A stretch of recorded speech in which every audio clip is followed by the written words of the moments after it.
Introducing my friends, Hole. Oh, ladies and gentlemen. Hole.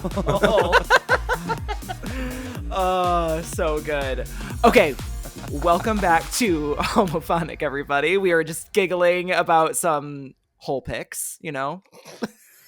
You know, celebrity Spit out my coughing. skin in more ways than one. Celebrity skin. Well, we also have a new amphitheater opening up, so when you go on tour, maybe you can stop here. What's the capacity? I am trying to remember. It's been a controversial build because it's like being built next to the river. It's like it looks like it's gonna be a beautiful venue. Anyway, Okay, I don't remember how many people. Not me like asking like realistically for like booking. Right. It's like if it's You're like more 20,000. If it's more than 300, never mind. What's the biggest show that you've played? You know, weirdly, it might have been Omaha Pride. Oh yeah, Yeah, it was literally in like an arena, and like the whole floor was filled out. Oh, cool. It was. I have a video. It's like a whole crowd shot where it like pulls out, and I'm like, oh wow. So that was events. Right. Yeah, those were big. The biggest we've like sold out like a ticketed event. Probably either the London or the LA Tears and Gears shop. It was like we sold like almost 250 each. That's amazing. For each show, not each person. And not that this is like we're going to pivot to just being an interview about you, but I want to ask you a question specifically. Do you find that that the people in the UK react differently to your music than Americans? Sort of. It was weird because we promoted that one differently. We were actually there was a booker and event promoter who reached out to us, and he was the one who promoted this show and set it up, and so the meet and greet was different, and so it kind of had a little different vibe to it. Like we for the US shows we did 10 VIP tickets max. With here it was like anyone who wants to buy meet and greet gets to. Oh wow. And so we had like 40 people buy the London meet and greet. So it felt different. It maybe felt more intense because like we aren't there as much or ever. So that was cool. But yeah, so it was just set up a little differently. So it's hard to compare. We got to get Bentley on here too. Yeah, I mean, it was just a lot of coordinating schedules. But he when I told him I was on last week, he was like, "Oh my God, why wouldn't you let me be on?" It's like we tried, girl. Yes, we tried. Is he in New York? He is in New York. I don't understand. He's actually on a plane flying back to New York right now. Right. I need to Bentley. We're sending out an APB right now. Yeah, come on, Bentley. What the fuck? Wait, hold on. You guys were also at the Queerties. Yes. So he was nominated and performed. How was it? It was a really, really good time. This is my third year going. I'm you know what? World of Wonder or whoever plans this, Queer Tea, why y'all not sending me? Why do I have to beg for an invite? I'm a nominee. I'm a former nominee. I was the inaugural nominee for that category. Word. Lost with Chappell Roan. So no, anyway, it's fine. No, but last year I was Lucy LaDuca from Drag Race's plus one, which was cute. And then this year I just reached out to a friend who was on the organizing team. Was like, look, I never do this, but can I please go? And so I got to walk the carpet with Bentley. That was a good time. You know, anyone like gay famous you can think of was probably there. Yeah. It was at a new venue. It was a really good time. Yeah. Yeah, it looked like a lot of fun. I have made carousels before about being like, why the hell have I not been nominated for You know, that actually is wild. I will try to, I don't know if I have any push or pull. You know what? I do know a few of the journalists who work for them. I can see if I can, you know. I mean, I feel like a lot of it has to do with management. Like I don't have a manager or anything. So like, or I don't have PR. I mean, I found out I was nominated by getting a DM from Queer Tea on Instagram. Like no warning. Right. Yeah. I don't know. It was literally just, there was someone who worked there who I think that the breakthrough artist was a new category that year. And I just was lucky enough to have someone on their team who was vouching for me. It was like, there was so many other artists who like could have easily been in my spot. So it was just, you know, good luck, good timing. Wait, so I'm literally after, I guess, as you've been posting these things on social media, the clips from the show, I get a Slack yesterday from someone, from this kid John that I work with, and he's just like, not you showing up on my timeline in an interview with Z Machine. And I was like, oh no. I was like, I work with you. I was like, and Z's more famous than I am now. I was like, here we go. Oh my God. And he was like, I love him. He's like, fuck shit up is always on my workout playlist. Well, tell him if he's listening, hi. Yes. Or say hi for me, I guess. Thank you. That is a good workout song. Yeah. Yeah. I Good just listened. BPM for Actually, it. no, I just listened to that for the first time, like in a long time last week, and I was like, oh, you know what? Okay, Right. not too I bad. hate that I do that too, because Yeah. sometimes I put out stuff and I'm like, Mhm. this isn't really that good, Yeah. whatever. And then 3 years I go back and I'm like, you know what? Maybe she does know what she's doing. Yeah, it's like you get tired of your own stuff because you have. Right. It's like by the time it comes out, you've heard it 1,000 times. I was gonna ask, like, how when you're making a song, Mhm. how many times do you think you listen to it before you finally Oh, produce the God. final mix? I have to walk away. I mean, like Yeah. literally. I mean, when I say 1,000 times, that's probably exaggerating. I would say probably at least 100. Easily. Yeah. Yeah, especially in like the mixing process. Yep. Like your ear starts to go crazy. You Yep. start hearing things you've never heard before. There and then when you're on that final mix, you'll hear one tiny little pop or one tiny little like volume discrepancy that you just for some reason missed every other time, and you feel like Yep. a crazy person asking Yeah. the mixing engineer to please go in and change that. And even though it's gonna like have to go back in the studio, and I feel so bad because I'm such a people pleaser. Right. but I know, and I try to convince myself I can let it slide, but then I listen to it again, it just sticks out like a sore thumb, and so it Yep. just you go crazy, and then you just want to put it away forever. Yeah. Yeah. And then oh you my put it God. out and you never listen to it again. Yep. But then Never, everyone else is like, ever. "Oh my god!" And it's like, "Oh god, I'm happy for you, Right. I guess." And I'm like, I'm so glad that you like it, but that Yes. hi-hat is missing still. Yeah, it's like, yes, it's like, Yes. can't you tell? Right? What do you mean? I Yeah. hate this song. Yeah. Oh, that's incredible. I wonder how Gaga feels about Mayhem being out now for a week. Right. Oh, right. I mean, she seems like she's having a really good time. Nice pivot, by the way. Yeah. She seems like she's having a really good time with this one.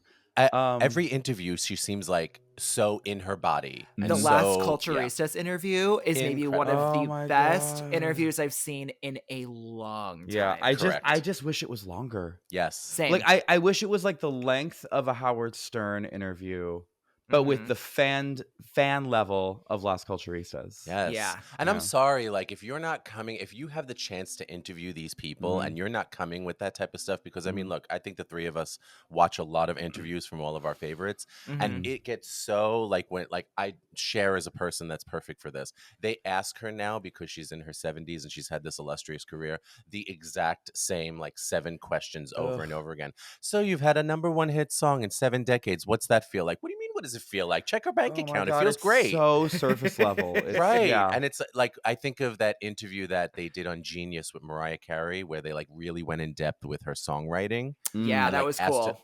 that is the type of interview I want to see. The Las Culturistas, Lady Gaga, that Yeah. is the type of interview I want to see. Like when you see the little monster press conference and they're like, what did you whisper in Ariana Grande's ear? Oh I'm my like, God. That's what I want to Honestly, see. I feel like those were the best questions they've ever Yes. asked her.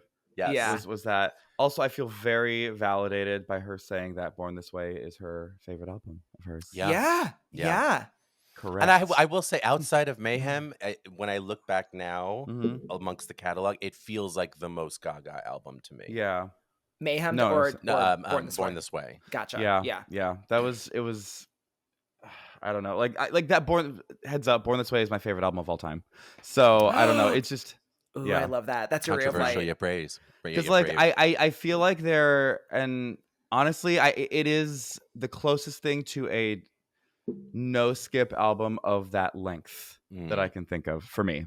I love that. Wait, Mhm. okay, so here's a question because Mhm. I oftentimes feel like there's a lot of studies being done about music and nostalgia and like being a certain age and like Mhm. that's kind of like when you develop your Yeah, tastes or and like whatnot. I think I know where you're how, going. How old were you when this album came out? Guess.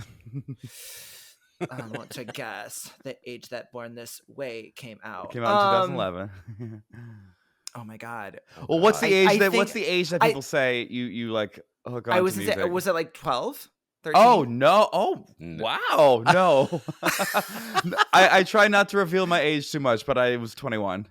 Okay, Oh, okay. yeah. I love that. Okay. Mm. Wow, a little youngin. A little. Okay, so you're 10 years younger than me. Got it. I'm not great at math, but yes, Yeah, I because guess. if you were 21 then, I think I was 31 then. Okay, yeah. Yeah. But yeah, it was like my first year like going out like to the clubs and stuff like that. So that was the music of that era really imprinted. Right. Oh, absolutely. Yeah, for sure. And I mean that time period was really magical for music. I mean, this is but, Femme Fatale. Yeah. This is Born This Yeah. Way. Like, Mhm. come on. We had Adele. I mean, Adele's Right. 21 came out that year. Damn, what a fucking roller coaster year. Jesus. Yeah. But now that Mayhem has been out for a week, I mean, we did an episode to kind of reflect, you know, give our kind of initial reactions. We recorded it like 12 hours upon release. Yeah, we were. It was fresh. It was very fresh, and now we've had time to marinate on it. And let me tell you what. Have I been marinating on it? It's almost exclusively what I've listened to this entire week. Well, and let me tell everybody else for the listeners at home that the three of us have been on a group text since a little bit before the first episode, and it has been this entire week of us just like sending pictures and clips and this and different, and it's just like, what's your favorite song today? This is and it's been how bad do you want me moved up one slot? It's been the gayest group chat that I've been on in like all my life. It's been fantastic. Yes, it's literally. I think that because I think in the last episode I said that How Bad Do You Want Me was in my top 5. I would say Zombie Boy has now replaced How Bad Do You Want Me in my top 5. Okay. The bridge of Zombie Boy. You know what it reminds me of? Do either of you remember Alphabeat? Oh yeah.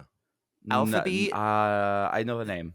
They were like, popular might be generous, but like they were. I think they're from Denmark, pop group, and they did a cover of Gaga's Telephone and Bad Romance, like a mashup. They released it as a cover, and they called it, I think, the Monster Mashup or something. And then anyway, they're super pop group, very fun. Anyway, the bridge of Zombie Boy is very much in like the style of kind of like their biggest hits. Oh yeah. Okay. And so and I like did a little rabbit hole revisiting them yesterday actually because of that. I was like, what is this reminding me of? But and it's so funny too because like for anybody who is unaware of who I am, I work at Peloton. I'm obviously a DJ, producer, music programming, so I work on the music team at Peloton. And so anytime that there's a huge release, that's all we do is just sit around and just talk about it and analyze it and whatever. And so I went into work because I was out this week and for the first time saw my team, and we were talking about Mayhem, and it's so funny because like I find that when you've been talking with specifically mostly gay people about a release like a Gaga, it's one thing. And then when I go and I talk about it with a majority straight people, I'm like, you are not my people. No. I'm like, you maybe don't understand me as much as I thought you did. And no, there's no shade at all, but it's like, it's a very, very different conversation. Yeah. And sometimes people have strong opinions, and I'm like, Lindsay Lohan and Mean Girls, wrong. So wrong. Yeah, so wrong. So wrong. So wrong in my brain. And I'm like, oh, wow. Okay. Yeah. It is. I will say, and like, I try to, keep my own opinions as mine as I can. Right. But hearing Mayhem be discussed on like different podcasts and like reading different reviews about it, this has been very acclaimed. And honestly, I was not expecting that. Like, I was listening to this, and I'm like, I love this. I like that it's giving us a little bit of everything. I'm not sure how this is going to go over. It gets an 8 from Pitchfork. Oh, wow. I didn't even see that. Yeah. Gave it an 8. Like, it's pretty much like every major platform has been like, this is the best thing she's done in over 10 years.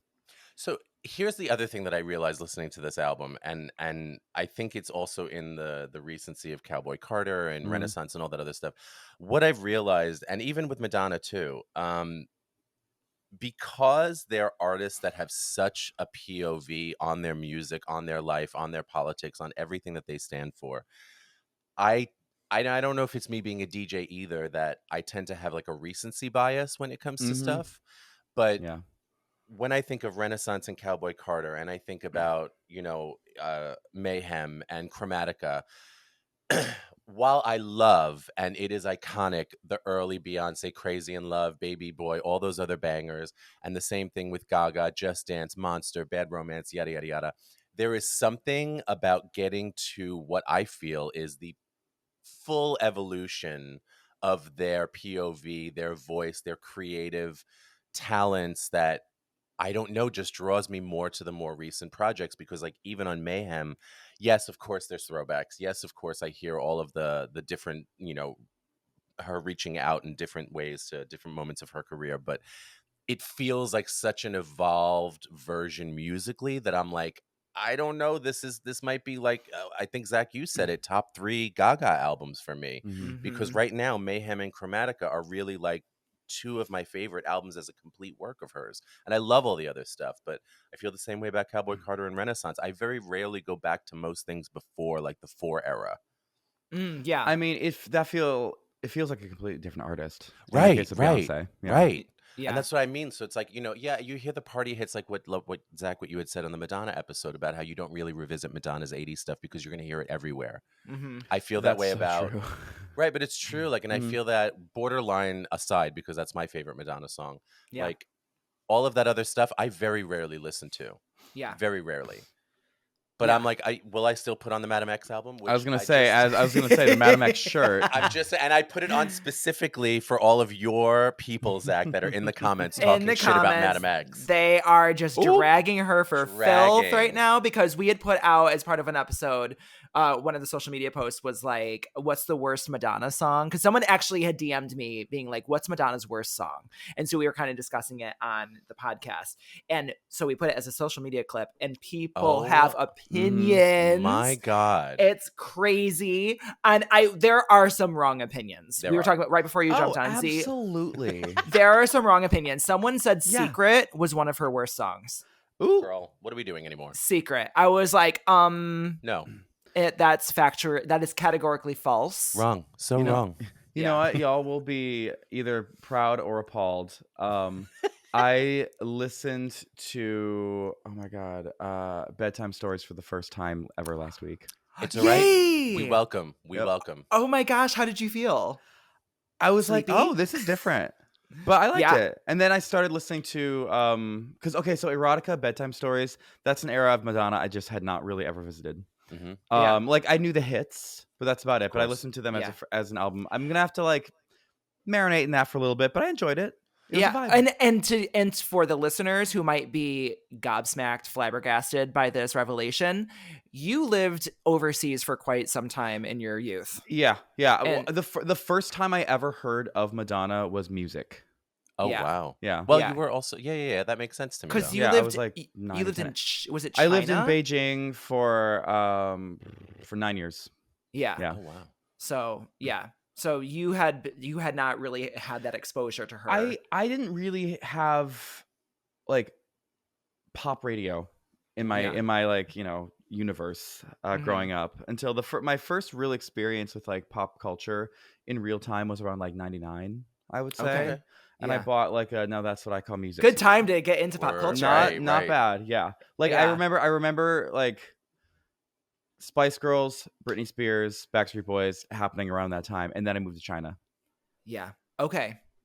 Yeah. Right. So that makes sense. Yeah. I think on Bedtime Stories, Forbidden Love is one of my favorite Madonna songs that we don't talk about enough.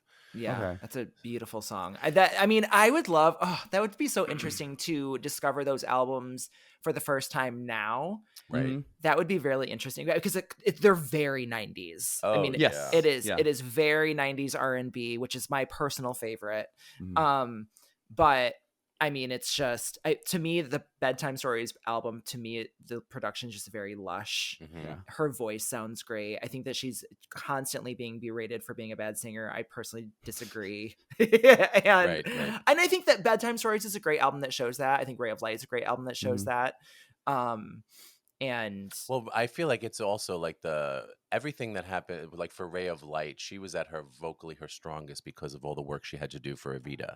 Like, and the only way that she was able to do that role was, I think that was, I don't know if it was part of her contract or something, but either way, I remember her going into the studio and they had to like really tell her how to support in order to do that role. Sing better. I actually knew the Evita version of her before I knew most of her music. I believe that. Yeah. I believe that. Because it was a big deal when that happened. It was. Yeah. And that was a project that was also in the works for quite some time. Like, because I remember her, I think, talking about wanting to be a part of it or potentially being attached to it in like the early 90s. Like, like she lobbied hard for that. Yeah. But anyway, speaking of Madonna, back to Gaga. like what? we do. Yeah. What are you guys' thoughts on Mayhem now that we've had a week out? My rankings have changed a little bit. I've the stats and like the streams. Yeah. The on repeat on Spotify doesn't lie. There are some that I've pull it up. Yeah. Oh yeah, same. Yeah. Oh yeah, same. Wait, you have that wait, what is this on repeat? If you type into your search and just type on repeat, Spotify has a playlist of all the songs that you've listened to the most recently. Yeah. Oh or yeah, it gosh. kind of like and some will like kind of linger longer. They don't always like, oh wow, Gaga's not actually my number one right now. Ooh. Oh my god. She's Relationships by Haim is my number one. Work. I still haven't listened to it. I need to Oh listen my to god, I love it. I love love it.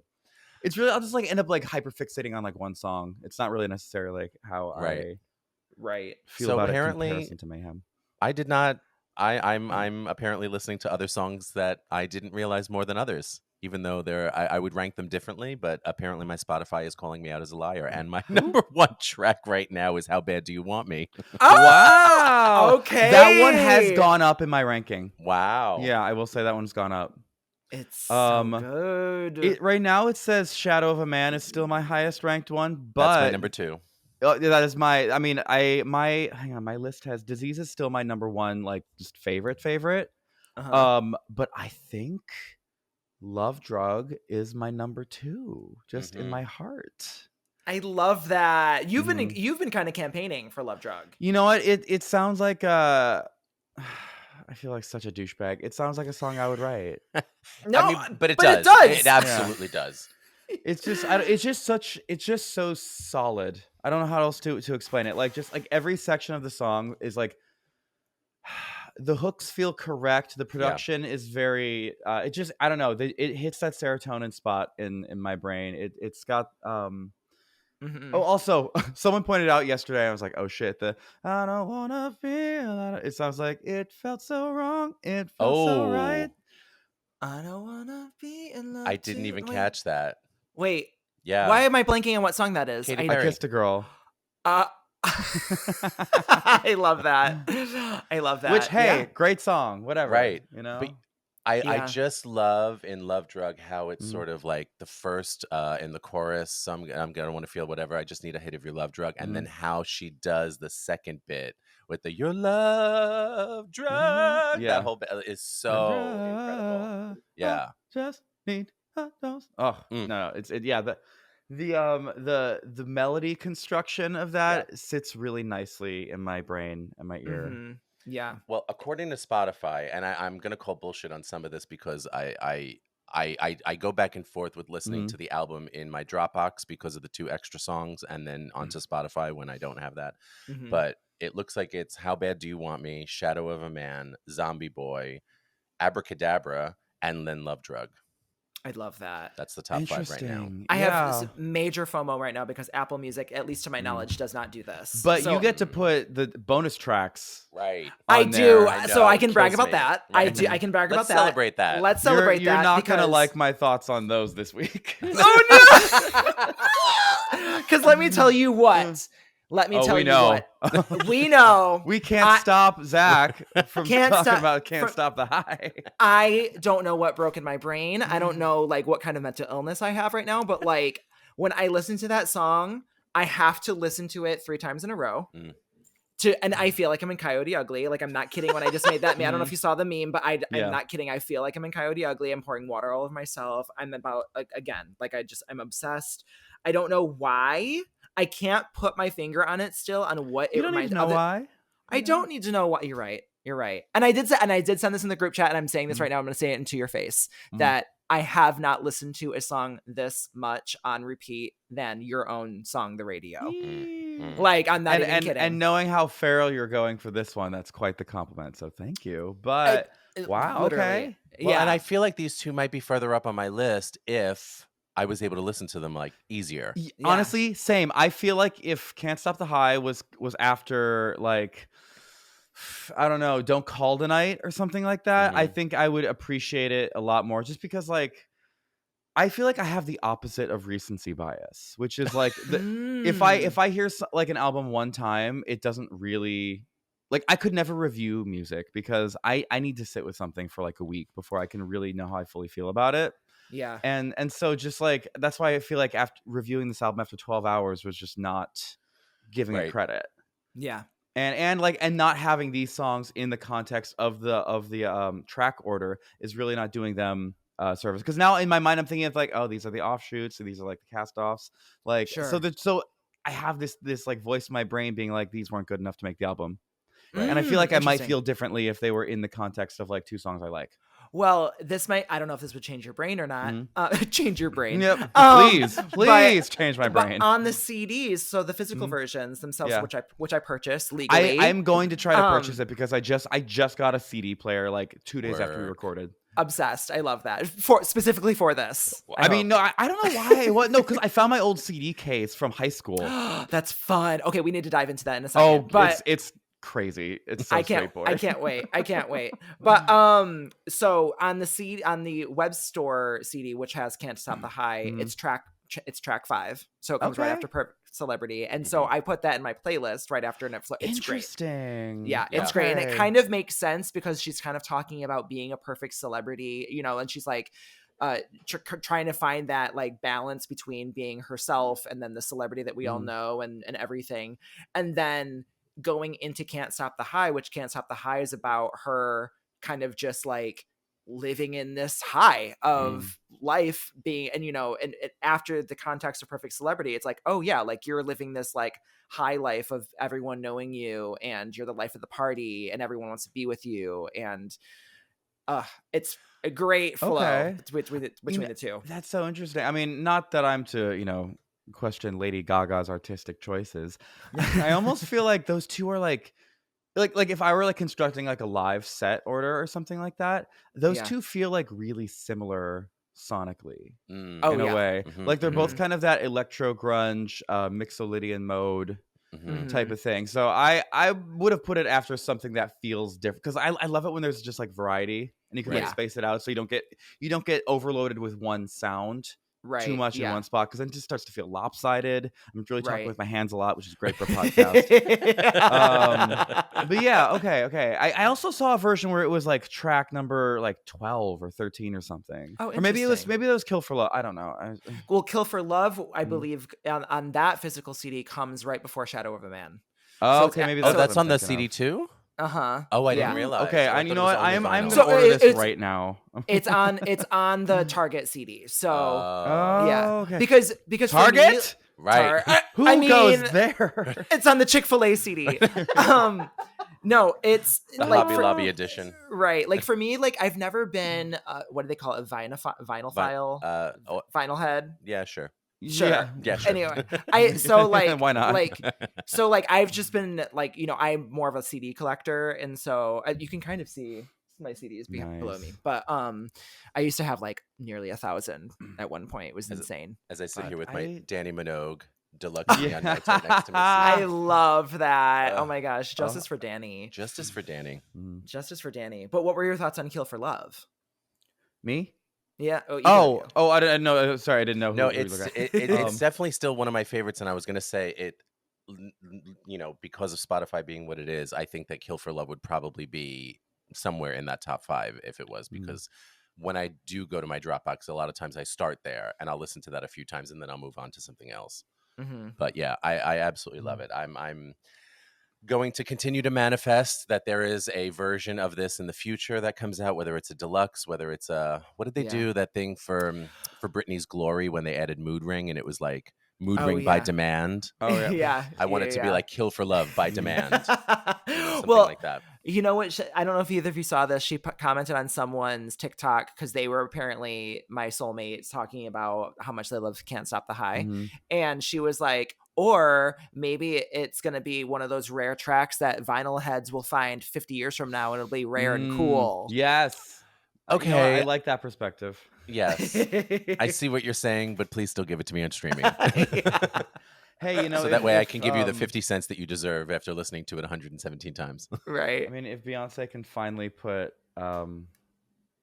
wasn't like the self-titled album like withheld from Spotify for years? That was Lemonade. Or Lemonade was. Lemonade, Yeah. Lemonade. And then, but she There's still hope.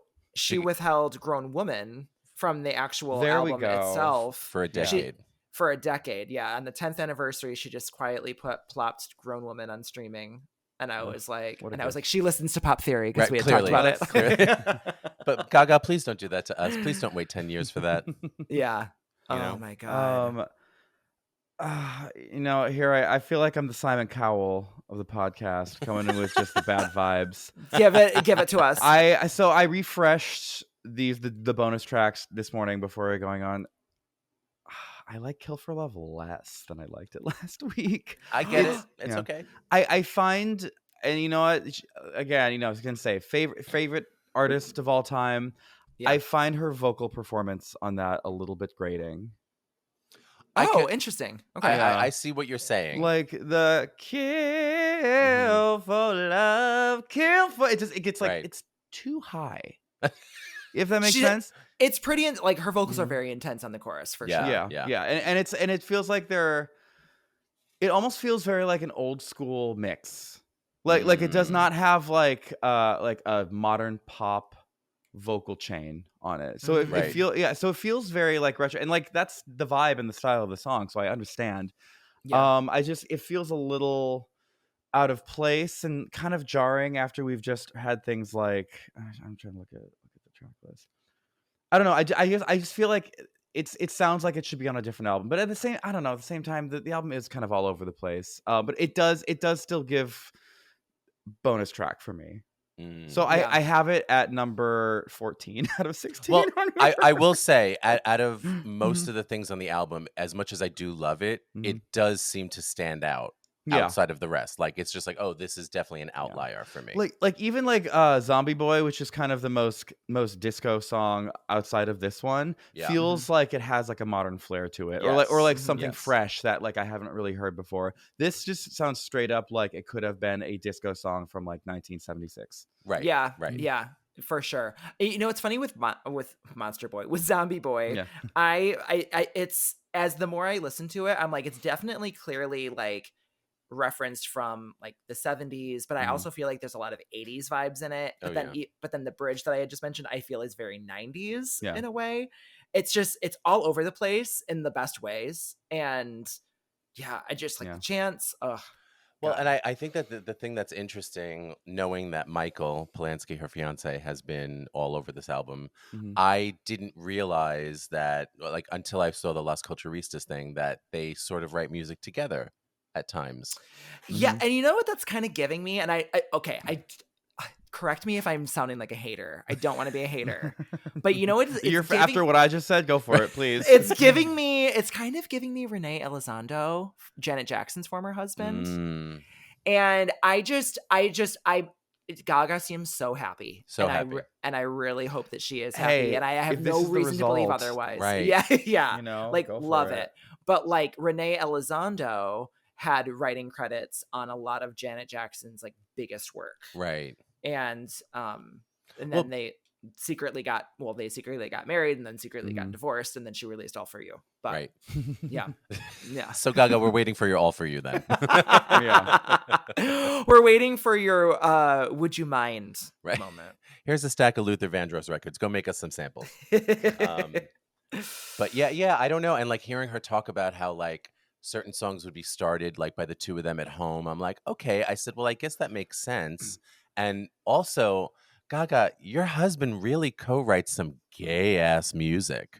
I mean, why do I get the vibe? I mean, who knows? Maybe Michael Polanski is like, literally writes songs when he's not, doing cancer research. I get the sense that he's like provides inspiration. I don't know if he's like suggesting chord changes. Right. I get the vibe because I feel like there are many ways you can divvy up song credits and many reasons you could do it, and so I feel like he probably provides like inspiration and like feedback, gets her out of her head. Is like an objective. I think he has good taste. Right. Yeah. Right. Clearly, Yeah. His monstrously fat cock.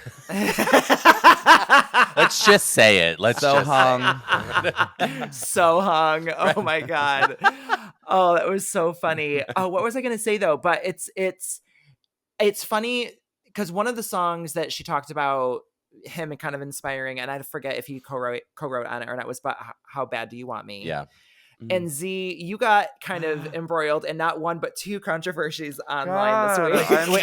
Hold on. Wait, before we go down this road, can we please just say somewhere publicly that, like, if you're going to be a person on the internet, on social media, anything, if you start to comment on content before you have finished watching it, I cannot handle you. Yeah. I cannot handle you, because not only are you not being objective, but like, you're not even in the same room. You're not having the same conversation. Your opinion becomes invalid at that point. Yeah. And invalid. I watched it. It's like reviewing a movie after watching 20 minutes of it. Right. Yeah. Right. And especially when your post said, wait to the end. Yep. Yeah. Yep. And it's crazy. It's nuts. It's fucking crazy. And your video was like, what, less than a minute? Right. It was like 35 seconds. Come on, attention spans. And to be fair, too, when you put the songs up next to each other like that, they really do fucking sound alike. Baby, like, here's people. Okay, I'm trying to think. I have so many. Okay, just for context, for people who might not know, I got myself into a bit of an interesting situation with a reel that I posted. Well, I guess TikTok as well, but it really blew up on Reels. Where when I was first time I heard Zombie Boy, not Zombie Boy. Oh my God, Killa. I get those two mixed up because they're back to back and they're both kind of creepy vibes. Mm-hmm. Yeah. I was like, oh my God, like this is kind of giving me elements of my own song Brain Chemistry. Which is a song of mine that I don't even particularly care for that much. If I'm being honest, can I be honest? Right. Because there was elements. It was a very similar tempo.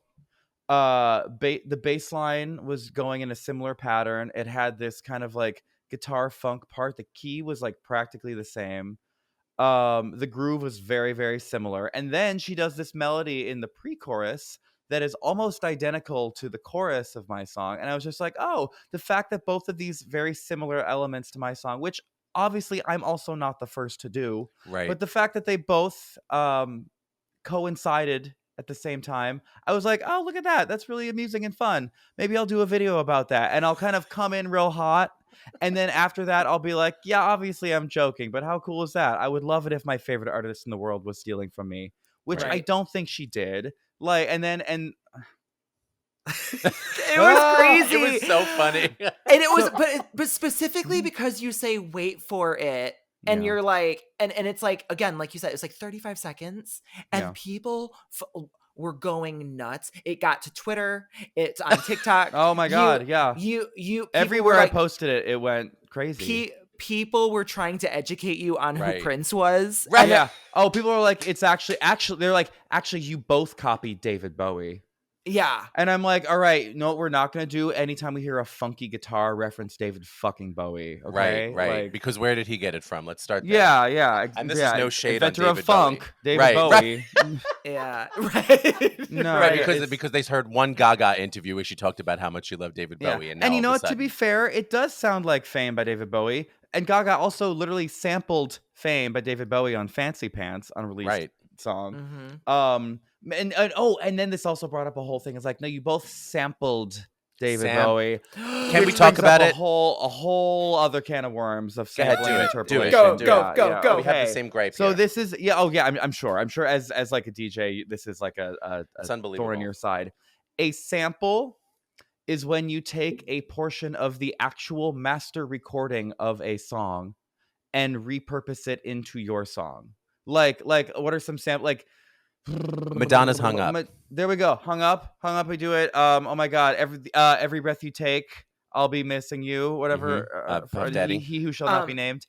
Diana Ross in My House, in ZEE's favorite song, Replay. Oh yeah, Replay, best song in the world.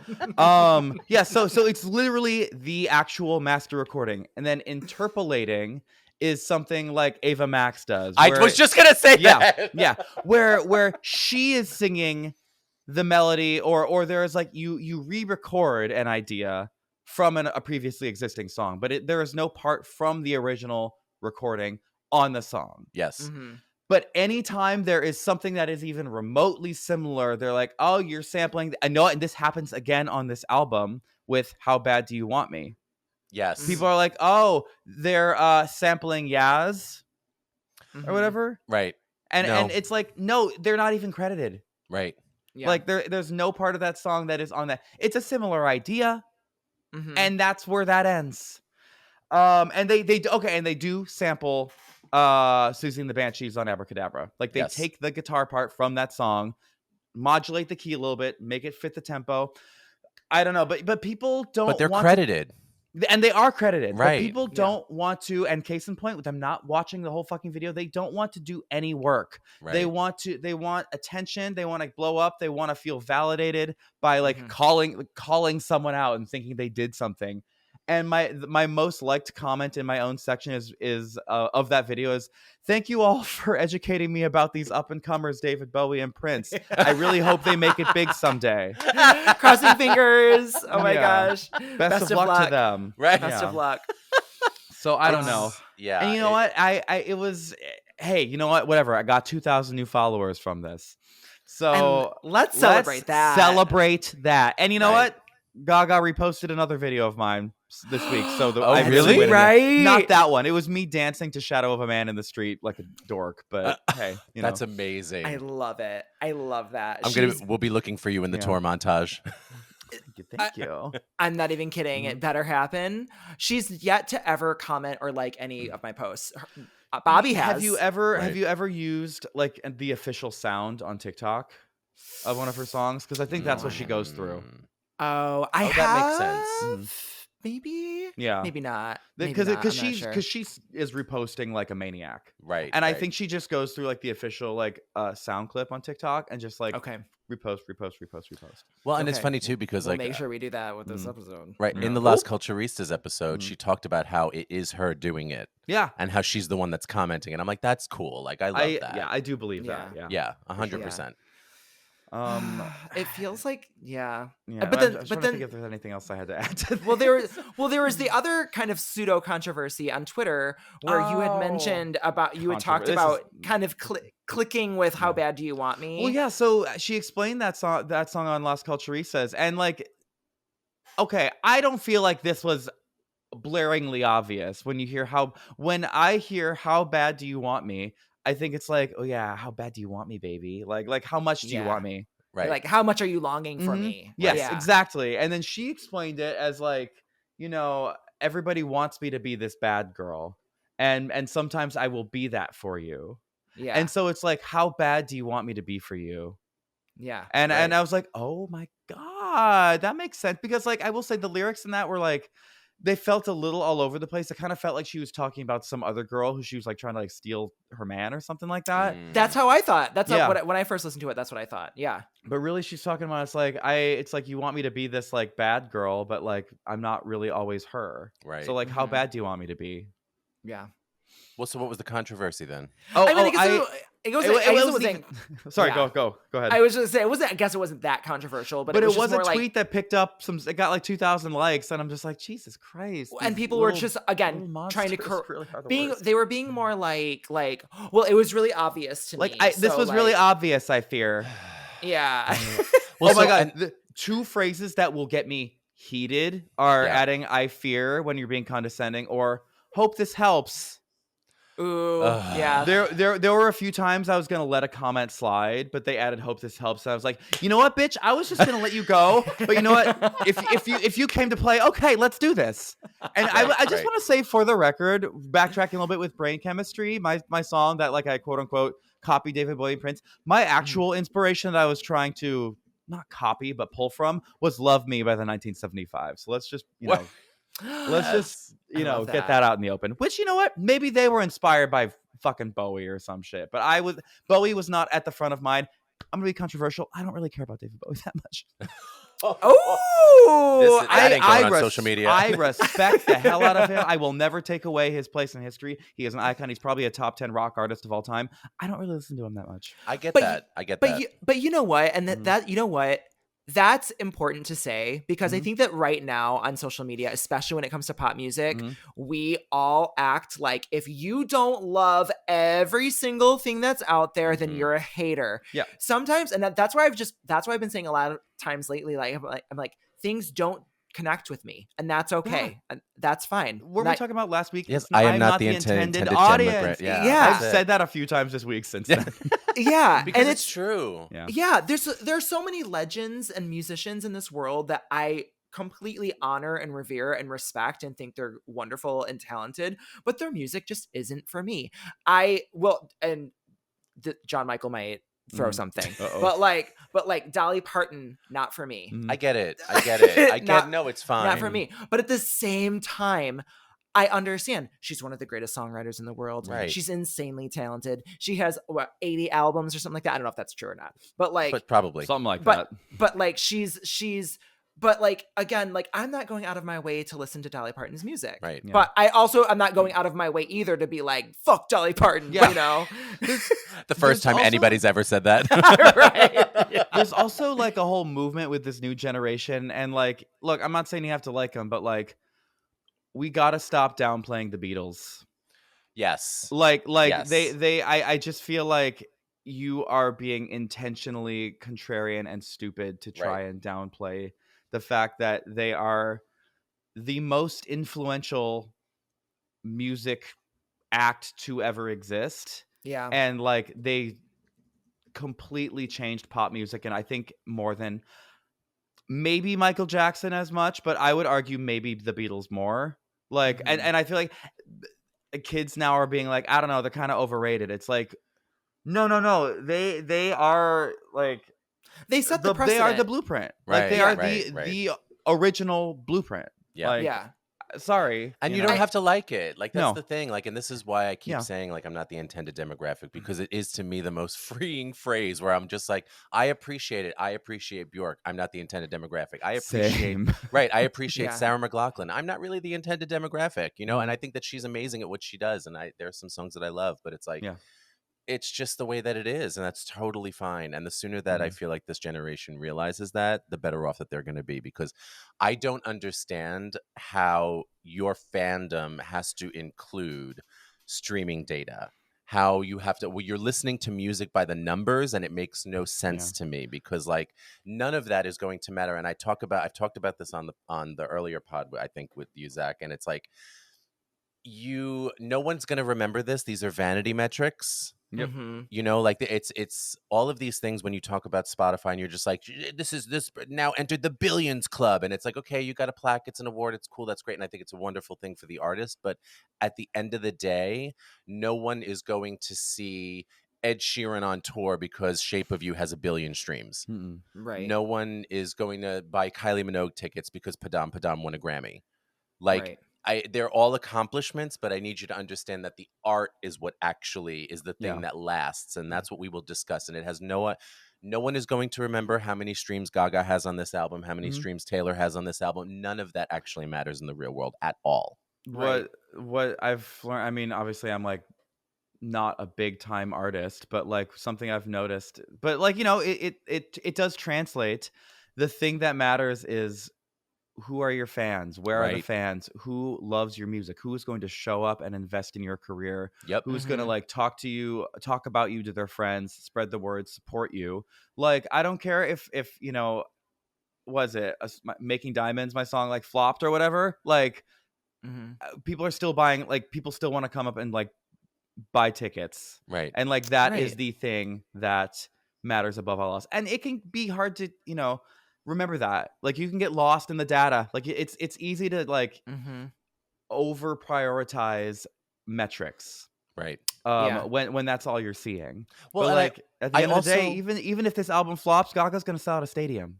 Right. But I also feel like, and this is the thing that's weird for me, like if you're one of these fans or part of one of these fandoms that does this, like to me, it feels like you're doing a disservice to your artist because you're reducing all of the work, all of the collaboration, the hours in the studio, writing, the experiences that they had to create this art, to just reduce them to be like, well, this song only got 100,000 likes, so it's a shit song. That's not how art works. Right. Yeah. You know, and it's like we already have a problem in the internet age where people's media analysis skills are less than zero.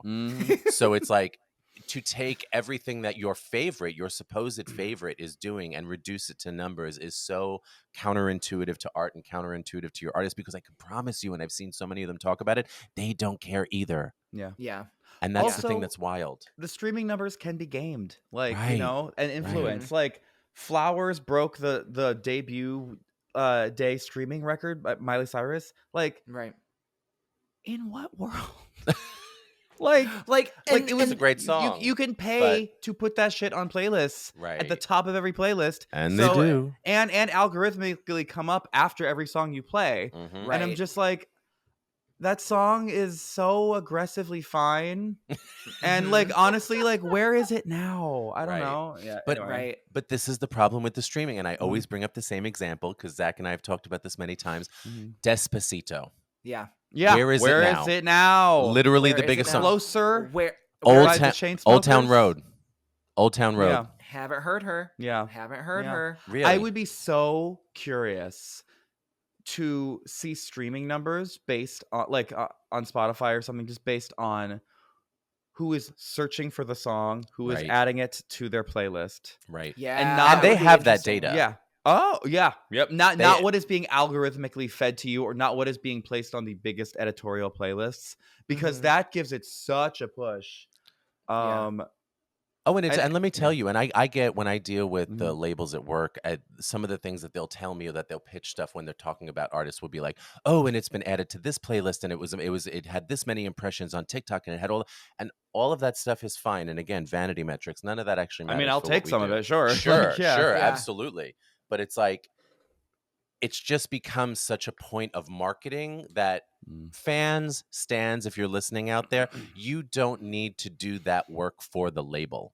The label is going to do that work. Your job is to like the art, appreciate the art, and I guess I almost want to say deepen your parasocial relationship with your favorite artist, because you're connecting with their art. Well, no, I'm not saying it's a good thing, but I'm saying, like, I understand what you mean. But... Right. I'm not saying that you should, you're not gonna be like outside of Taylor's door, like, not, knocking on her window, but it's right.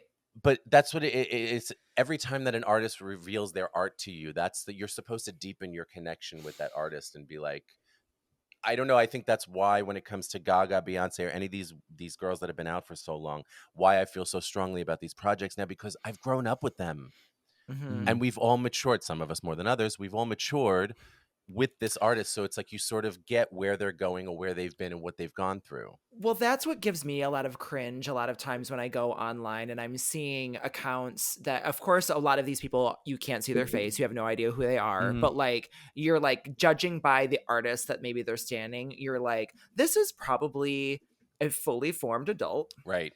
This is most likely a gay man that's roughly maybe around my age. And I'm like, this is weird. Like, to hear them and see them act this way, it's so immature and just, I can't stand it personally. Like, specifically, the one that comes to mind was that Mr. Pop account on Twitter. Oh my God. You know what? I have beef with them. I don't know who that is. They blocked me. Honestly, you're better off. Yeah, they blocked me. So Mr. Pop was trying to be kind of like a blend between, honestly, I'm just going to go Pop Crave and you? Pop Crave and me. Yeah, like, honestly, kind of trying to toot my own horn a little bit. But he went on this rampage to talk about Katy Perry in such a negative way. Oh, when... Yeah. I'll more on that in a sec. Yeah, and to the point where I don't even remember what I said, but I was just basically like, I was like, I think I said, wow, for someone who really hates Katy Perry, you're certainly giving her a lot of attention right now. Because it was like every other post was talking about how awful she was for working with Dr. Luke, how awful it was crazy. This is I want to say a 53-year-old man. No, see, I can't. Do you know that? I can't with that. prove that he's 53, but people did show me photos, and I was like, this person is older than me. Right. At That's crazy. minimum my age. Right. Yeah. That's crazy to me. I mean, he is quite the little monster, it seems.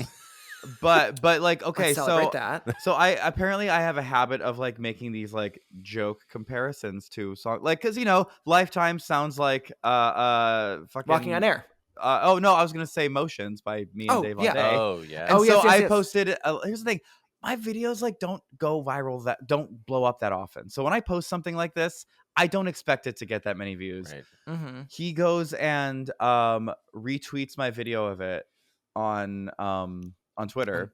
Yeah. Of me making the comparison, and I just get an onslaught of Katy Cats coming for me. Yeah. On that one. My when like obviously it's the most overused piano house line of all time. Like, I was gonna say, who hasn't done it at this point? Yeah, and also I didn't come up with that piano line. Dave sent me that track. So and yeah, also, go like come for him. This is the thing that also like kills me, and I noticed this when Taylor's TTPD came out, and it's like, at this point in her career, this woman is at the height of heights. The Eras Tour is one of the most legendary, unstoppable, record-breaking tours of all time. The woman has a hot football fiance or boyfriend or whatever the hell he is. Like, exactly. like she is winning on all accounts, no matter how you look at it. The streaming numbers, the 97 vinyl variants, all of it. And I'm like, the idea that you would be so stressed and pressed about numbers or anything else that this woman is doing, or what any other pop star is doing in relation to or even around her ecosystem is wild to me. Yeah. Because I'm like, you have this is the good time.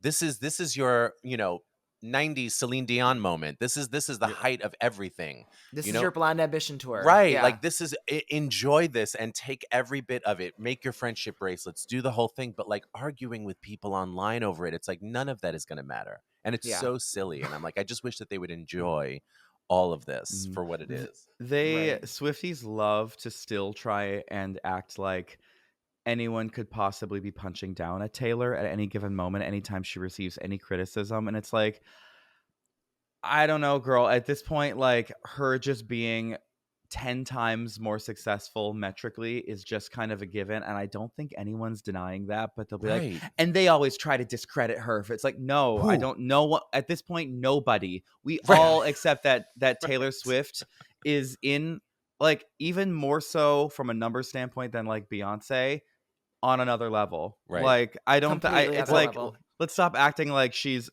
not this little girl getting her award moment ruined by Kanye West anymore. Like, she is her own music. She has her own economy.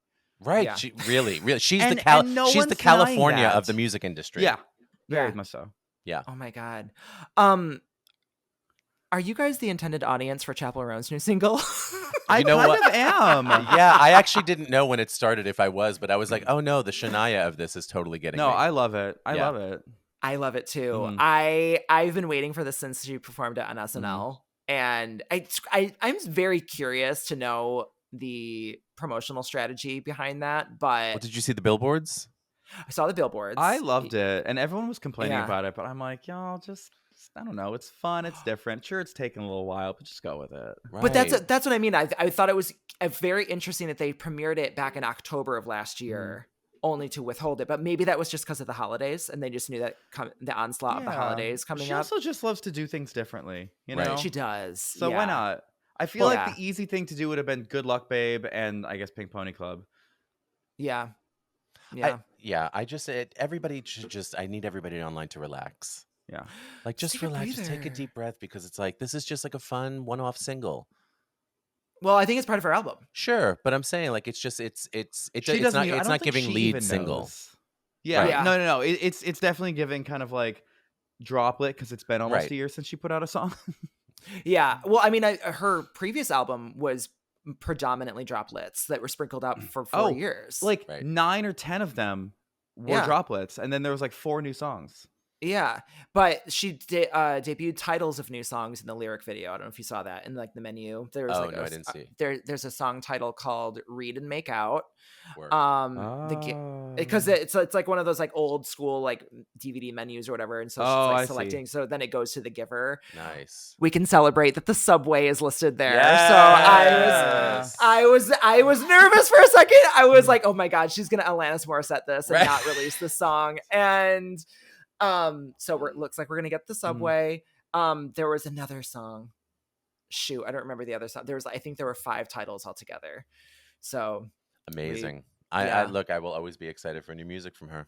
Yeah, I love it. There are people who are like, there's too much fiddle or whatever, blah blah blah. I'm blasting you, Dave. Sorry. But I'm just kind of like, this song, you knew this was coming since October, right? So it's like you should have allowed yourself to digest. Well, and you know what else I was thinking randomly recently is that, you know how that conversation comes up every once in a while where they're like, if you were gonna do Lady Marmalade in the, you know, nowadays, like who would you cast in it? Ooh, I feel like would you all cast? I would. Well, listening to Chappell, I was like, I feel like Chappell would be the pink part for me. Ooh, interesting. Yeah. Okay. Yeah, I feel like she would nail that vocally. I could see it. My controversial choice for that is Miley. Ooh, that's good too. Because she has the grit. Right. Yeah.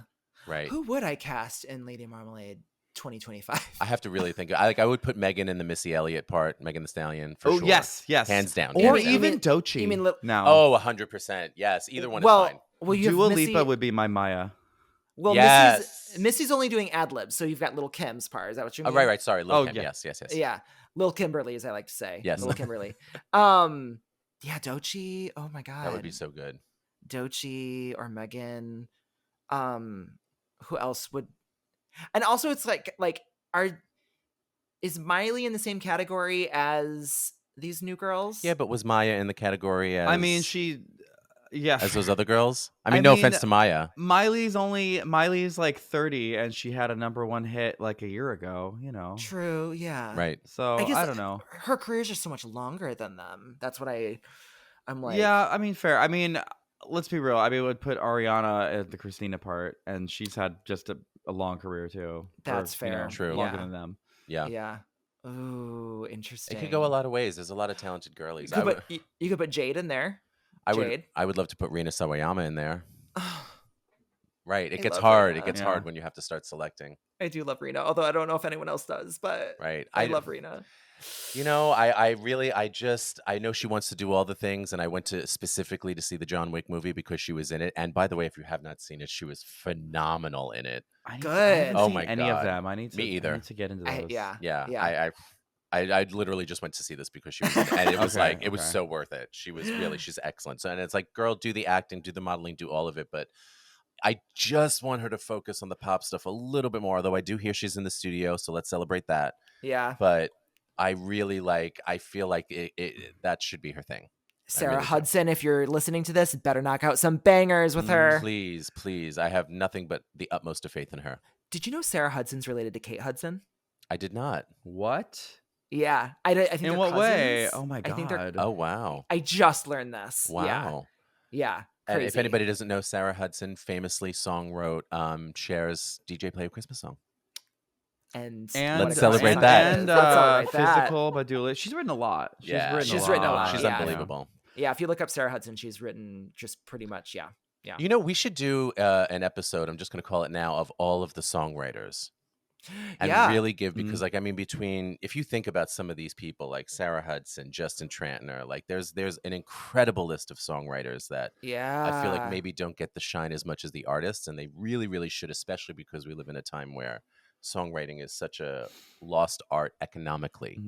Right. ZEE Machine, a songwriter, which by the way, someone has a deluxe EP coming out. Oh my! You and your segues are just. You're getting. Let's talk about that. Oh my gosh! Like you next week. Actually, so the day after this episode comes out, you will have a deluxe version of your EP. Can I be really honest? Yes. Okay. Tell us it's so about funny. it. You in the group chat this morning, you were like, "Oh, by the way, let's bring that up." And I'm like, "Oh yeah, that is coming out." That's right. No, Yeah. I've just had like a gazillion things going on that I've completely and also I busted my ass so hard like getting it like finished on time that I just put it out of my mind. Because didn't you were mhm. telling me that you recorded, was it Prom Dress? Yeah. In like a day? Or was it? Pretty much. Okay, so there's a lot of lore to this kind of. And I don't want to. Let's see, how far back should I go? So I originally wasn't gonna do a deluxe. Uh-huh. And then Bentley kind of got into my head, and he gave me some ideas, and he told me like why it was like beneficial. He told me like just like add this and this, and then boom, you can repackage it. It puts new attention onto the old tracks. You can have some new momentum with some new stuff. Vanity metrics. Yeah, exactly. It's like mhm. he's like it's good branding, and it's like a nice kind of way to cap off the era. And I was like, oh, and this is back at like the end of December. And Okay. I was like, oh, okay. But like, me being the procrastinator that I often am, I didn't really get going because it's like, you get all these ideas, but when you sit down to actually do them, it's a whole different thing. Amen. Yeah. And yeah, and beginning of the year, everyone's tired. I was it took me a lot to get motivated to do this, but I was like, okay. I could put I had Fucking Myself, which was like the Droplet single I was gonna do. I put out back in October. I was like, I can add that because okay, so there's one song. And then basically I just need like two more, and then I can do like maybe an acoustic version of something. So really I was like, all right, if I just haul ass, I could do this. I could get this out by, March or something like that. Yeah. So I ended up there's an artist producer that I had been following for a while called Bad Dreamers. He's very kind of like 80s synthwave kind of stuff, and then he posted in his Instagram story that he was selling old tracks he wasn't using. And I was like, oh wait, you know what? This would really fit the vibe of what I'm doing right now. So I went and I bought one of them from him, and he was gonna like produce it. I won't go too much into it, but communication kind of broke down between us, and I was like, you know what, things are not. I really need to get a move on this. So I asked him, do you mind if I recreate this track and produce it with my producer? I will give you your points on this because these are your ideas, but like I need this done now. And like it just isn't working. He was like, yeah, totally fine. So I have one that ended up being Prom Dress. It's very kind of like giving PYT vibes. And then I was like, you know what, I'm gonna do like a real like ballad. Yeah. And so the other new track on there, Blade of Grass. Yeah. Oh my God. You know what? I'm gonna be honest, and I'm gonna be so real. This is better than Blade of Grass. This one is called Should Have Been Yours. And I you know, agree. it's kind of. Oh yeah, you've heard it. You have heard it. Okay, yeah. Yeah. No big deal. No, yeah. You're my sounding board. But I was kind of trying to tap into like my Imogen Heap, Caroline Polachek influences there, and because like I didn't really have like I mean, I guess Worse from I don't know if anyone listening is actually familiar with my original version of the EP, but like I guess Worse is the closest thing I kind of get to a ballad on there, but even that gets like really really big and anthemic. But I was like, I want to do something where there's like barely percussion. It's mostly just like laid over the synth. I know I had to, before I sent Zach the SoundCloud file, I was like, I'm sorry that these songs are short. I did not have time. I straight up just did not have time. And that's fair. Right. And that's fair. Like, and that's something that I need to recognize. And this is that major label artists, you have all the money in the world. I don't want to hear it. That's the thing. They do it because they'll get more streams. I did it because I got sick for 2 weeks before I left for tour. And I just did not have time to write. Right. Because I was like, I need to have this done by the time I'm done with tour. Right. And so what ended up happening was my poor producer. Oh my God. We got on Zoom. I like banged out these tracks and like the instrumental tracks in like a week. He was such a trooper. They sounded gorgeous. I took my one day off on my my run on tour that we were about to start a run of like 6 shows in a row, and I was like, oh god, this is gonna be crazy. I recorded all the vocals for both of them in like a day and a half, just like in the house that we were staying at, like in between shows. I like pulled myself into this room, like no one come in. And I just recorded everything right there, and I was just like praying that I didn't like blow out my voice before I had to do these shows. It all ended up being fine. They sound good. It was like, okay, cool. So I don't need to like book studio time, which is kind of nice, because if you just have like a quiet room and the right mixing engineer, you can make these vocals sound really good. Right. Absolutely. So that's going to change the game right there.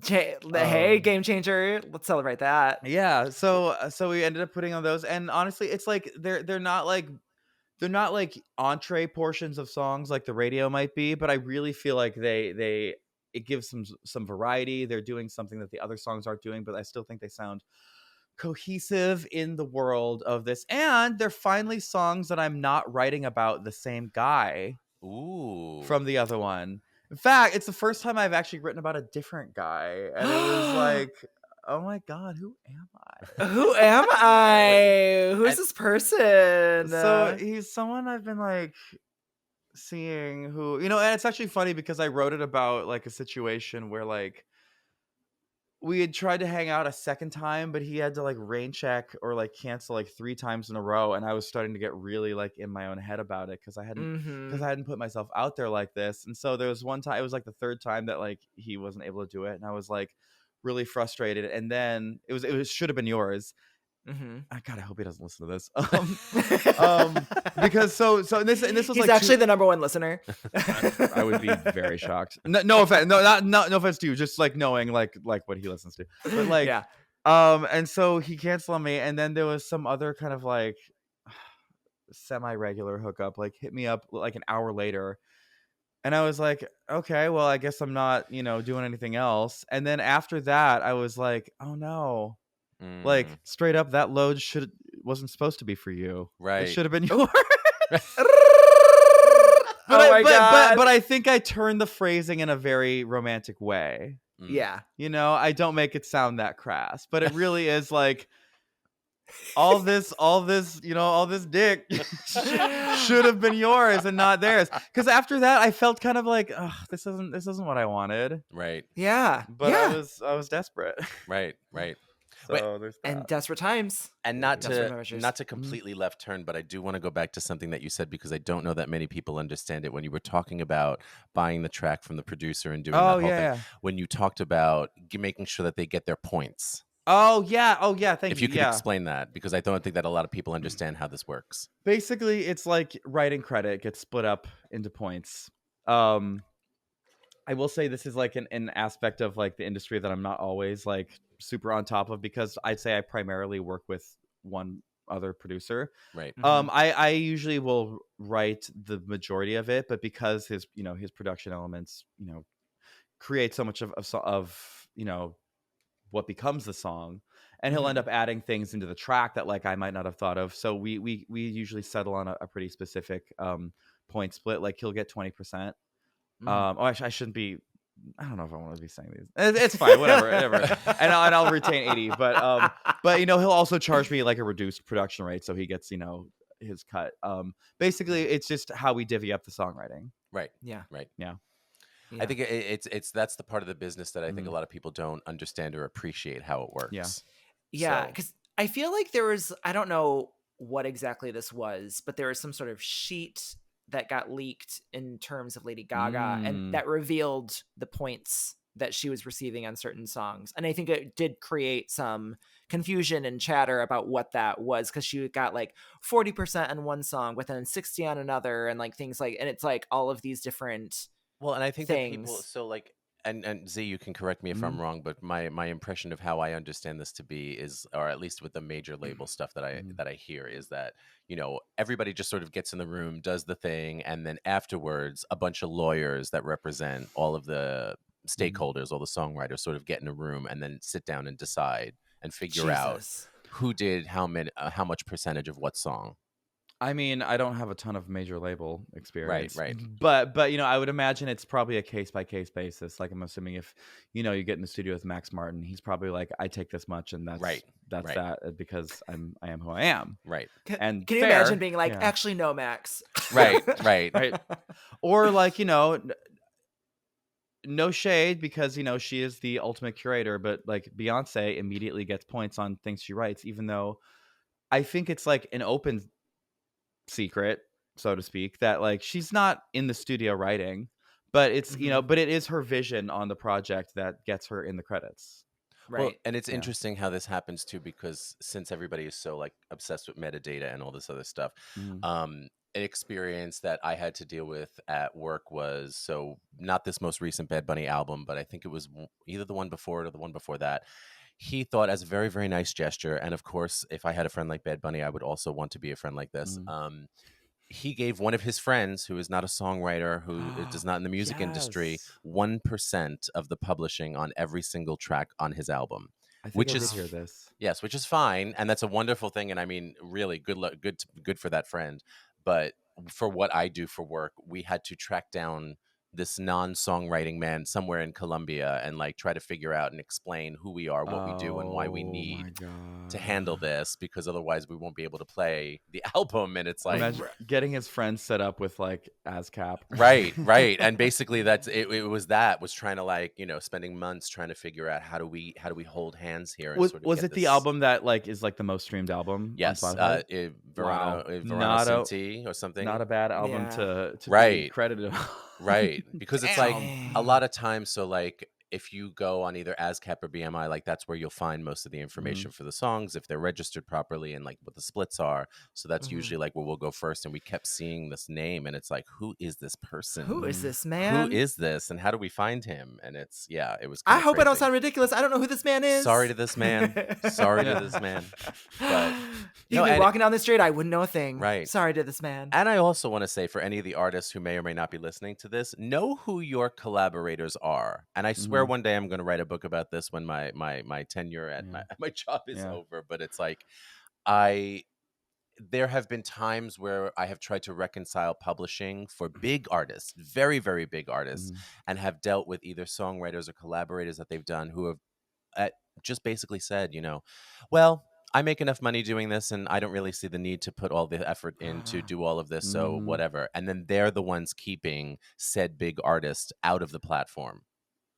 So it's like you see these things, and it's like you have to know who your people are and whether or not you can trust them, or whether or not they're going to do the best thing for you. Yeah, and on that point, I have some stuff to tell you about some of these tracks off mic. Ooh, can't wait to hear that. Off air. Off air. Dun dun dun dun dun. But it's a really, really murky business, and I think people don't realize that. And I think that if people understood the business, or at least understood how like rollouts and marketing work, I think that maybe the stands would get a little bit less uptight about things, because it's like so much of these decisions are made so far in advance, and it's like everything is so like planned out that it's I don't know. Everybody just needs to take a breath. It's art. It's fun. It's fun. We're gonna go. We're gonna have fun. Right. I certainly did not get in this for the money. Right. Yeah, that's crazy. Wow. Well, you guys, it's gotten to the point, the famous point of this show. It's so famous. Ever ready for this? If it makes you feel any better, I'm usually never ready for it either. Right. I'm like, I have to pull up. I usually come with it on the spot. But this is the famous segment of the show where we each talk about a song that we don't talk about enough. It's usually a deep cut, rare track, maybe a remix. some sort. We love a remix. Who wants to go first? Who has a song we don't talk about enough? I'm gonna go through. I think I have one. I don't think I've talked about it, and it's gonna be so freaking random, and I don't know what I was thinking when I put this up, and I'll be very surprised if either of you Thank know you this song. for saying freaking after we just talked about loads being shot. Yeah. But do you guys know Charlotte Church? Of course. Oh my god. I think I know what you're gonna say. Is she the one who ruined her voice singing opera at age 15? Yes. Okay. Did like she 11, ruin her voice? 11 or 12 or Oh something. yeah, I feel like she famously like people were just like, I don't actually know a whole lot about her, but like what I have heard is that like she was this, operatic child prodigy, but like she actually wasn't singing correctly, and she like ruined her opera voice. That wouldn't surprise me because I Yeah. felt like they were like billing her as like the new Sarah Brightman when she came out, and I was like, this is an 11-year-old. I was like, Sarah Brightman is a very well established, but okay, whatever. Anyway, it's somewhere in the early 2000s, she went pop after all of this, as she sort of like did her, I guess, her Leanne Rimes TikTok moment. I love that. You know, I feel like that's the Mm-hmm. right reference. Like that was sort of like Leanne's like sluttier, sort of like, whatever song. This is kind of that. It's called Call My Name. And it's a super fun, very raunchy for her at the moment, kind Love of, that. talking about how she likes, when she hears the belt crack and you drop your keys and like what they're about to do. And it's like a totally like really raunchy song for this absolutely just British white girl who is lovely. And the video was great. And I'm the only person who talks about this song, let alone anybody not talking about it enough. I'm obsessed that you even brought it up. Right, so Charlotte Church, I absolutely adore you. And she's also just a good person. I thought you were going to bring up Crazy Chick. Also a great track. Which was, I want to say, the single prior to it. Yeah. And specifically, ZEE, this is for you. The Cardinal Beats remix is a banger. Banger. Yeah. It's like her like marching band moment. Yeah. But Call My Name is so like, it's just so funny and like funky, and it's got a really cool production to it. So that's mine. Yeah. That is a great choice. ZEE. I'm having this isn't gonna be interesting to either of you. He's like, this David Bowie song I love. No. Yeah, it's called Fame. Have you heard it? This new artist. It goes, I'm a killer. No, so they'll never hear this, and you've never heard it. I was listening to a couple weeks ago, I put on the new Halsey song. Oh. And I let it just kind of play. Like, like Spotify will just kind of do like related songs. Mm-hmm. I let it play for a few songs, and it kind of was doing like, delving into like a lot of, it was more of a rock radio station that I would normally put on. But this one song came on by I believe this British band called My First Time. They have 18,000 monthly listeners. This song is called Brand New. And it is not really the vibe of anything I feel like I've listened to a lot lately. But there was just, it almost feels like Sex Pistols. It feels like grungy. It feels punky, but it still has like a pop sensibility to it. Almost like kind of White Stripes in a way. But like I would check them out. It's really, really fun. And what are they called again? The band is called My First Time. This song has 15,000 streams. So we're on it first. Yeah. So I don't know. I'm also trying to see, like, are they on? Oh, they're on Fresh Finds Rock. Cool. Okay. Yeah, good for them. Yeah, it looks like they're UK based. I really, really, really like the song. It's very outside my wheelhouse. Like it is not it's not pop at all. Right. But like I don't even listen to a lot of music that sounds like this, but something about this was just really giving like a really cool attitude. I really like the singers. Their accent really comes through in it. And it's like one chord all the way through, but just like the way it's really well produced too. So I don't know. Give them a listen, give him a listen. That actually, before I say mine, that brings up a question. Like, what would maybe be the most shocking thing that, like, if you like someone, what am I trying to say? Like, what would be the most shocking artist or like type of music that you listen to that people would be like, what? Well, shall I go through my CD case? My high school CD case. Hang on one sec. Oh my god. Oh my gosh. Well, get that CD case out. While he's doing this, I just want to also shout out, since we're talking about like an indie type artist or an artist that doesn't have a lot of followers or listeners. I'm gonna throw one thing in first. There is a band that I discovered specifically because they covered Chappell Roan's "Good Luck Babe." It's a band. I don't know if it's two people. It looks like it's only two people, and their bio on Spotify only says we met on Craigslist. But they do this like rock cover of "Good Luck Babe," which is so good. I almost listened to it a little bit more than Chappell's. It's got like 3 million streams. It's like their most streamed track on Spotify. But the band is called Senses, Senses. Oh, have you heard this? Yeah. It's One so of them good. is. Do you know? I don't know them, but I don't know the song, but I know the band. The drummer is, I want to say, singer Vincent. I believe that's his roommate or his best friend. Oh my God! Work. What a small I world. see them. Right. I see them around town. But yeah, I'm familiar. Fantastic. Very cool. Her voice is phenomenal. They have a bunch of tracks that are streaming over 1 million. For all the stands out there that are keeping track. Yeah. But really check out their cover of "Good Luck, Babe." Anyway, back to you.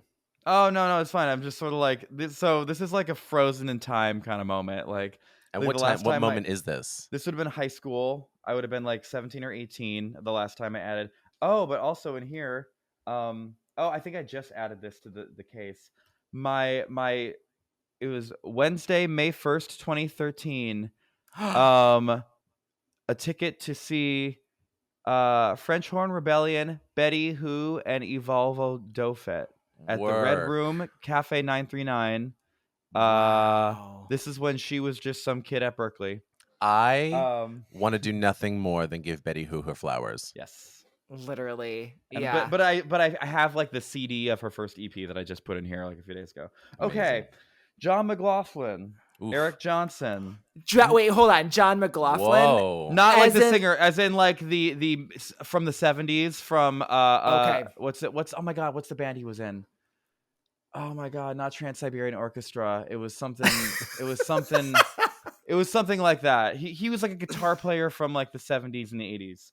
Love that. Eric Johnson, also a guitar player. Niccolo Paganini's violin caprices. John Coltrane, Emerson, Lake and Palmer. Yes. Annie Lennox Bear. Mm-hmm. Grateful Dead. The Yes album. Led Zeppelin 2. All the Led Zeppelin. Jimi Hendrix. But this also feels like it tracks for me. I feel like this Yngwie Malmsteen. Work. Temple of the Dog. Mm-hmm. Derek and the Dominoes. John. And here I am. I'm just like, who? Who are I'm any like, of these people? Yeah. Right. I was a Yeah. straight boy in high school. Right. I love Allman that. Brothers, King Crimson, Ozzy Osbourne, Nirvana. There's Jeff Buckley. Oh my God. Wait, Mars Volta, Steve Vai, Pantera, Santana, Radiohead, Tool, Rolling Stones, Frank Zappa, Derek Trucks, and the Beatles. Oh, well, you really were a straight boy. Like I thought. The Who. Wow. So like Pat Metheny. Cool. Work. The thing that I feel like people wouldn't expect the most from me is that I grew up like absolutely on the Bible of glam metal. Like Motley Crue is my favorite band of all time. Wow. I've seen them 5 times live. I've seen Vince Neil solo twice. Like I could sing every single note of every album they've put out with Vince as the lead singer. We do not recognize the time when they tried to bring John Corabi in as the lead singer. Absolutely no, thank you. Not. No, thank you. But yeah, anything that was Warrant, Winger, Slaughter, all of it. Anything that's hair metal, Poison, I am on it, and I will ride or die till I die. So I played. Welcome to our new. This show is now called Straightphonic. Right? Yeah, heterophonic. Heterophonic. So Yeah. I played a Motley Crue after party. Stop it. With my band in Boston in 2012. It was just Vince, but it was after their show in Boston in 2012. They came to Machine, and my band just did a bunch of hair metal covers. Incredible. Fun. And so like met him and everything. Because I will say, I do feel like when you listen to a lot of the 80s metal specifically, it really is just pop music with distortion pop effects. with guitars. Right. Yeah. And just like an overdrive. Like absolutely. Because Love it's me so some, like Whitesnake and Def Leppard too. Right. Yeah. And it's the Desmond Child of it all. It's it's just these, and also Desmond Child, if you're unaware, for anybody out there, like very famous songwriter, wrote "You Give Love" a Bad Name, Bon Jovi, ton of stuff. But the gayest man ever. I feel like Desmond Child. I might be wrong on this, but I do feel like Desmond Child worked on Hanson's debut album. You might be right. I am almost positive on that. You might, but his name pops up in the strangest, like Diane Warren pops up in the weirdest of places. Yeah. Oh yeah. Yeah. Like the Vivian. Yes. Yes. Yeah. Okay, so all of this. Wait, before I go into my song. Have you done your song? Oh yeah. Not yet. But right before I go into that, I was going to say, speaking of all of this, I know that you're not a huge remix person, but have you ever heard the DJs from Mars remix of "Telephone" by Gaga and Beyonce? Yes, but actually on that mashes note, up with DJs Enter from Sandman. Mars, Smells Like Teen Spirit. Yes. Remix. I remember the very specific moment where it was like end of the night. I was like drunk and stoned, and it was one of the last songs they played at Machine that night, and I had a spiritual moment to the DJs from Mars remix of Smells Like Teen Spirit. God bless that DJs remix, from Mars. right? That remix tastes like a vodka cran. Yeah. Yeah. It's because it's like they didn't. I don't like it when remixes change too much of the song. I kind of like it when they take elements of the song and then like just make them hit harder. This felt like they kept the guitar riff and they just kind of like made it a little faster, like dance tempo, and made the drums hit like an EDM song. And I'm like, oh, okay, okay, yeah. So good. Okay, so I was gonna go with a different song we don't talk about enough, but I'm gonna switch it. Because someone has an EP coming out on Wednesday. And I want to talk about ZEE. It's been such an honor, and I might get vulnerable for a second. I'm going to get vulnerable for a second, but it's been truly an honor, like becoming a friend of yours over the years. And it's been so fun, like watching your career grow and seeing your artistry grow and like getting the chance to hear your music before it comes out to the world is really, really fun. And I remember you sent me, Can I Be Honest, the original version of this EP. I forget how soon it was before it came out, but you sent it to me before it came out. And I was on a walk. So in Grand Rapids, I live in this like cute little tiny little apartment, but there is like a really cute lake nearby. And what I often do in the spring, summer, and fall is I walk down to this lake, walk around it, and walk back. It's like an 8-mile walk. It's a lot. Oh, wow. Or sometimes I'll just do the short version, which is like a 3-mile walk to the lake and back. Anyway. And she's in heels, by the way. And I'm in heels. Oh my God. I did that once in heels. Never again. Never again. Never again. But I was on one of those walks and you had sent me the EP and I listened to it. And it was just such a magical moment because all the songs are brilliant. But I remember specifically hearing the intro to I'm in Love with Everyone for the first time. And it's just a cappella, that like ghosty, I forget what that effect is, what they do on your voice as you come in to the song, like the very intro. Like the kind of like the reverse sort of reverb. Yeah.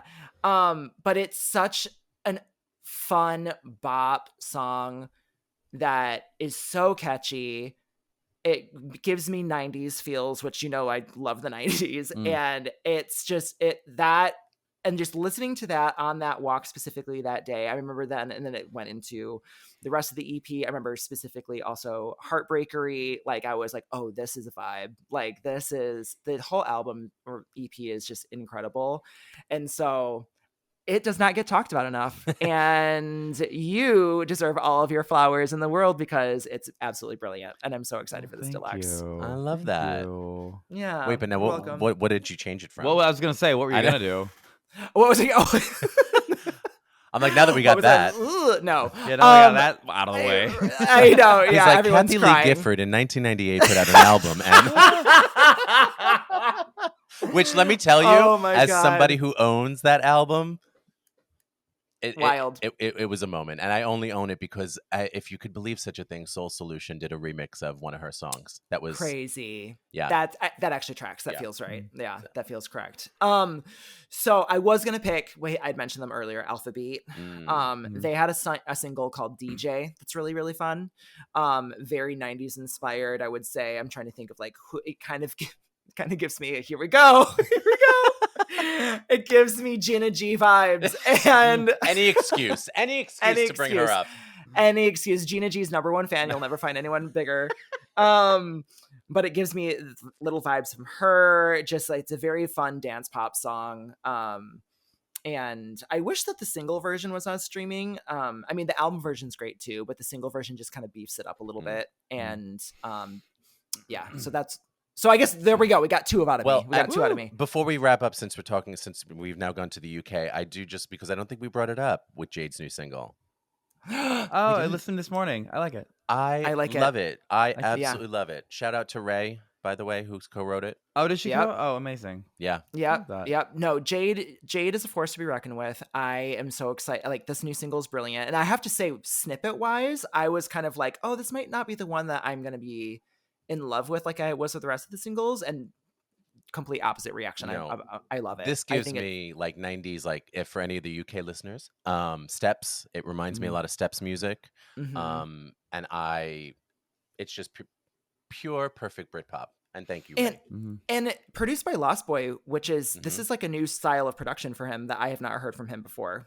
Lost Boy did Padam Padam, and so I was kind of used to that style of production. So yeah, I love it. I think it's fuck you for now. Let's celebrate that.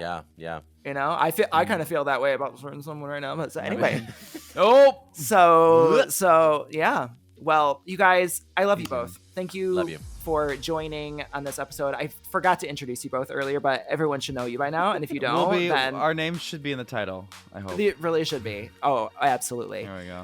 And until next time, everyone, thanks for listening, and we'll catch you later. Bye. Bye.